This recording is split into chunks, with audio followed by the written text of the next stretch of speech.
Cerita rakyat Nusantara, Timun Mas yang berasal dari Jawa Tengah. Yuk kita dengar ceritanya. Dahulu kala, hiduplah sepasang suami istri yang sehari-harinya bekerja sebagai petani. Sudah lama mereka tidak memiliki seorang anak. Setiap hari mereka berusaha dan berdoa kepada Yang Maha Kuasa.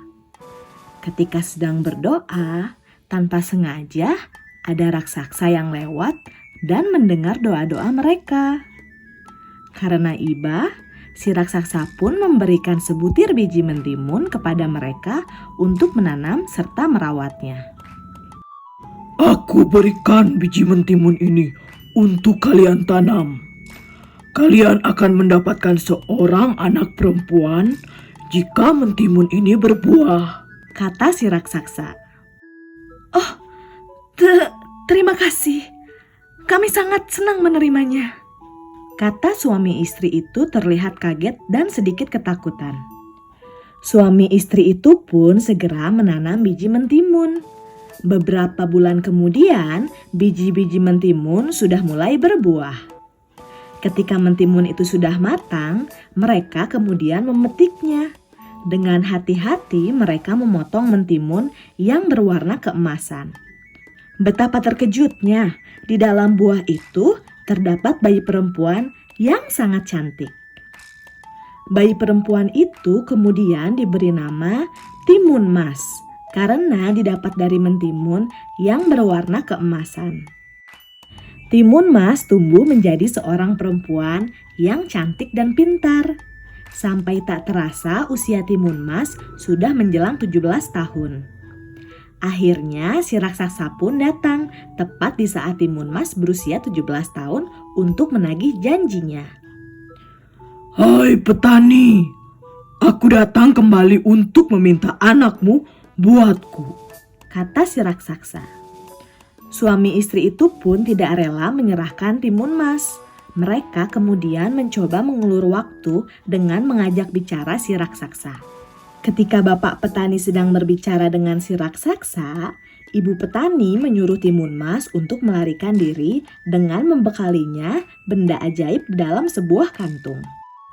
Pergilah nak, kamu bawa kantung ini.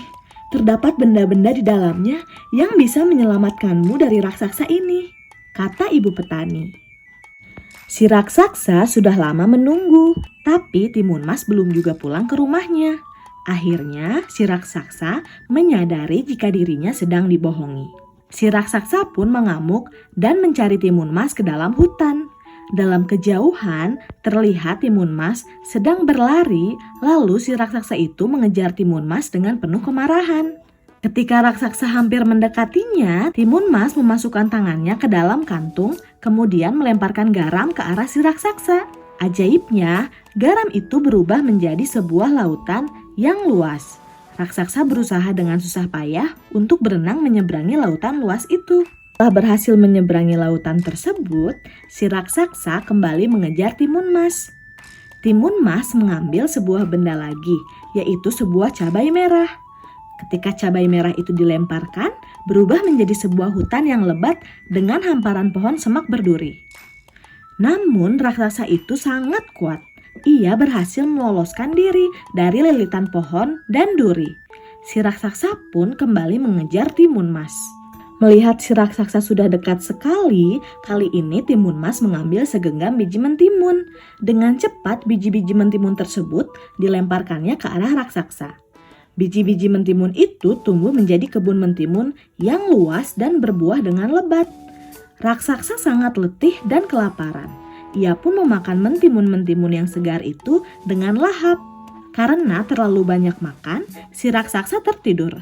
Timun Mas berlari lagi untuk menyelamatkan dirinya.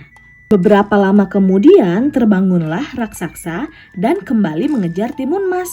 Timun Mas kembali mengambil sebuah benda ajaib di kantungnya. Di dalam kantungnya tersisa sepotong terasi. Dengan tangan yang gemetar dilemparkannya terasi tersebut ke hadapan si raksasa.